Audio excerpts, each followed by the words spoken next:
အားလုံးပဲမင်္ဂလာပါကျွန်တော်မင်းမို့လို့အကကိုမင်းဖြစ်ပါတယ်ဗျ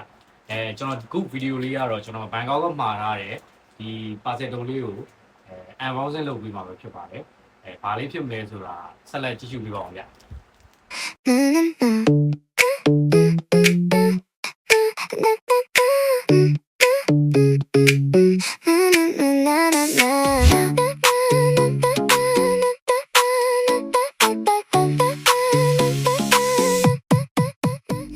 ဒါလေးက Stanley ဒါလေးကတော့ Insta 360 H4 Air ဖြစ်ပါတယ်ဗျ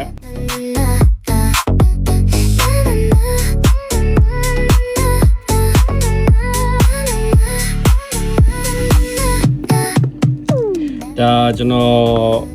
ဘန်ကောက်ကပေါ့နော်ဒီကိုပေါ့ဒီကိုပါ Facebook မှာလာပြေးလို့ရိုက်ချလိုက်ရင်သူကောက်ကြပါတယ်နော်ဒီကိုရှိကကျွန်တော်ဝယ်တာဖြစ်ပါတယ်ကဲကျွန်တော်အခုရင်နေနဲ့ခုံနေရဘာဖြစ်လို့လဲဆိုတော့ပါကင်မဖောက်ရတာကြာပြီဆိုတော့အခုပြန်ဖောက်ရတော့မယ်ဆိုတော့ရင်ခုံတော့ဗောနော်ကဲတူတူဖောက်လိုက်ကြအောင်ဗျာ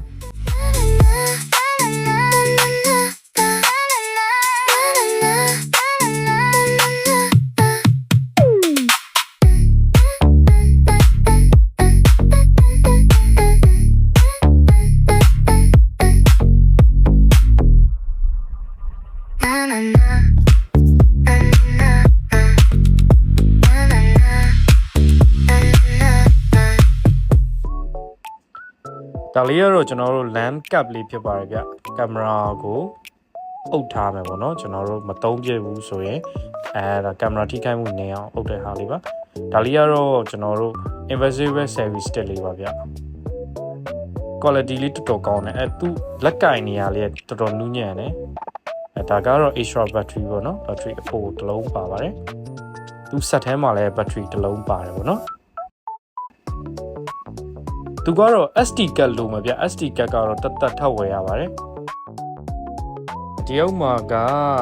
ကျွန်တော်တို့ guide ပေးတဲ့guide book လေးပါမယ်ပြီး warranty card တွေပါရောထည့်ထားတယ်ပေါ့နော်ပြီးတော့သူ့မှာကျွန်တော်အိတ်လေးပေါ့နော်ကျွန်တော်ကင်မရာလေးထည့်ဖို့အတွက် leather အိတ်လေးတစ်ခုပါမယ်အကောင်လေးပေါ့နော်ကင်မရာလေးကျွန်တော်အဲ့လိုလေးထည့်ထားလို့ရပါတယ်ဟောအဆသူကဒီမှာစတစ်ကာလေးပါမယ်ဒါကတော့ကင်မရာကိုတုပ်ဖို့အဝတ်လေးထင်တာပဲကျွန်တော်ဒါကတော့ကျွန်တော် guide book တွေဖြစ်မယ်ထင်တယ်ကဲကျွန်တော်တို့ဒါလေးကင်မရာလေး unboxing ပြီးပြီဆိုတော့ကျွန်တော်တို့ Moto stand back ကိုတွားလိုက်ကြအောင်ဗျ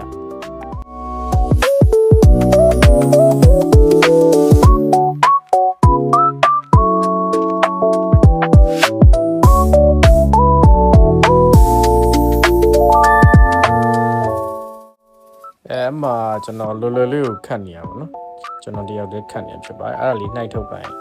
ပြီးနေတဲ့ဟာအဲ့တော့ကျွန်တော်မတွေ့ဘူးဖြစ်နေ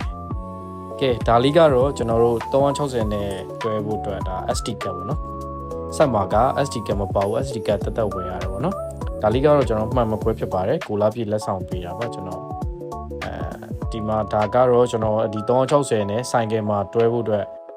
stand ပေါ့နော် stand မှာဒါမောက်လေးပေါ့နော်ဆိုင်ကယ်မှာတွဲဖို့မောက်ဒါလေးကတော့ဒီအိတ်ထုတ်လေးတွေကတော့ဟိုကျွန်တော် GoPro တက်ဖို့ထင်ပါတယ် GoPro တက်ဖို့တော့ဟာလေးပါဒါလေးတွေကဂိုင်းလေးတွေပေါ့နော်ကျွန်တော်ဆိုင်ကယ်နဲ့ကင်မရာ stand နဲ့တွဲဖို့အတွက်ဂိုင်းလေးတထုအမာသားတွေကိုသုံးထားရတယ်ထင်တယ်ဗျတော်တော်မာတဲ့နေရာမှာပါတယ်တောက်တောက်နေတင်ရှိရပေါ့နော် quality လေးမဆိုး Moto ကကျွန်တော်တို့ဆိုင်ကယ် brand ပေါ့နော်ဆိုင်ကယ်မှာဆိုရင်သူကနာမည်တစ်ခုရထားတဲ့တရုတ် brand တစ်ခုဖြစ်ပါတယ်quality လည်းကောင်းတယ်ပေးရတာနဲ့တန်တယ်ဗျာပေးရတာနဲ့သူစီရပြန်ရတာတကယ်တန်ပါတယ် quality ကောင်းတယ်တရုတ် brand ဆိုပေမဲ့ကျွန်တော်တို့ဈေးပေါ်တယ်မှာတော့မပါဘူးเนาะ quality ကောင်းတယ် budget အသင့်သုံးမယ်ဆိုရင်ဒီကောင်လေးတွေကစိတ်ချမ်းသာမှုပေးပါလိမ့်မယ်ကျွန်တော်ရဲ့ဗီဒီယိုကိုအဆုံးထိကြည့်ရှုပေးတဲ့အတွက်အားလုံးကျေးဇူးတင်ပါတယ်ခင်ဗျာ